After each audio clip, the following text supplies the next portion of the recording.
తెలంగాణ రాష్ట్రంలో ప్రజాపాలన ఒక జోకర్ పాలన అయిపోయింది. ఒక జోకర్లా సీఎం కుర్చీ అంటే ఒక జోకర్లా అయింది.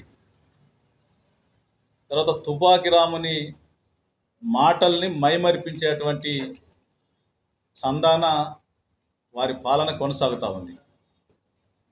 అట్లాగే ఎన్నికల తదనంతరం కూడా రకరకాలుగా మాయమాటలు చెప్తూ మభ్యపెడుతూ మళ్ళీ అదే తీరున ప్రజల్ని మళ్ళీ మోసం చేస్తూ కాలయాపన తప్ప కాంగ్రెస్ పార్టీ వల్ల ఒరిగింది ఏది లేదు. ఇది చాలా స్పష్టంగా కనపడతా ఉంది ఈ రాష్ట్రంలో.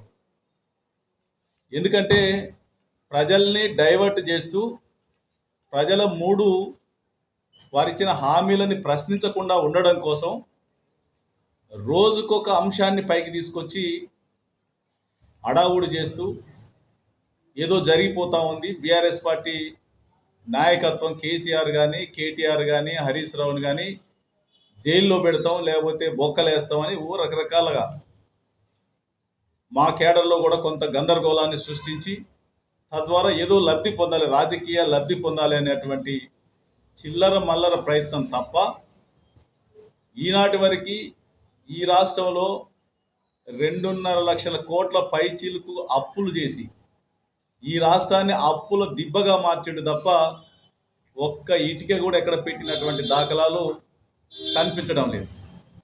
కాళేశ్వరాన్ని తీసుకొచ్చి కాళేశ్వరం కూలింది కాలింది అయిపోయింది అని చెప్పేసి రకరకాలుగా ఇక చెప్పాల్సినంత బదనాం చేయాల్సినంత ఏదో జరిగిపోయింది అని చెప్పేసి 1,00,000 కోట్ల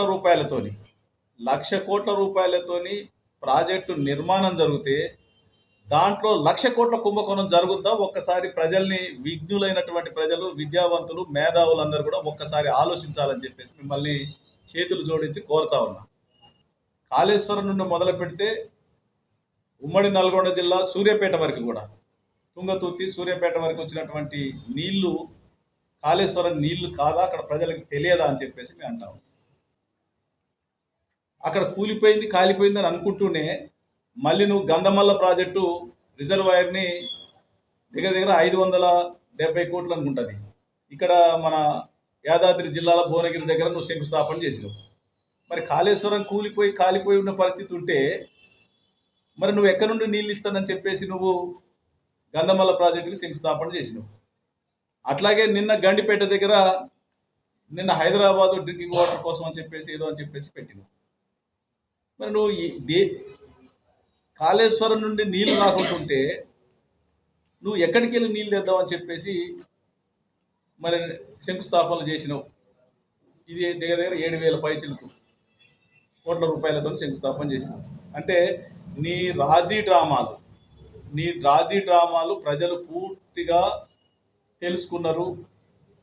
ఇక నువ్వు నన్ను కోసినా పైసలు వెళ్ళవని చెప్పేసి మాట్లాడినటువంటి మాటలు, మళ్ళీ 50 సంవత్సరాలు మళ్ళీ కాంగ్రెస్ ప్రభుత్వం వత్తదో రాదో అన్నటువంటి మాటలు, మరి నీ కాళేశ్వరం కాలయాపన, అట్లాగే కేటీఆర్ గారిని జైల్లో పెడదామని చెప్పేసి మళ్ళీ అదొక కొత్త డ్రామా, మళ్ళీ రకరకాల విద్యుత్ మీద కొత్త డ్రామా, రోజుకొక కథలు చెబుతూ కాలయాపన చేయడమే తప్ప నీ వల్ల అయ్యేది కాదు.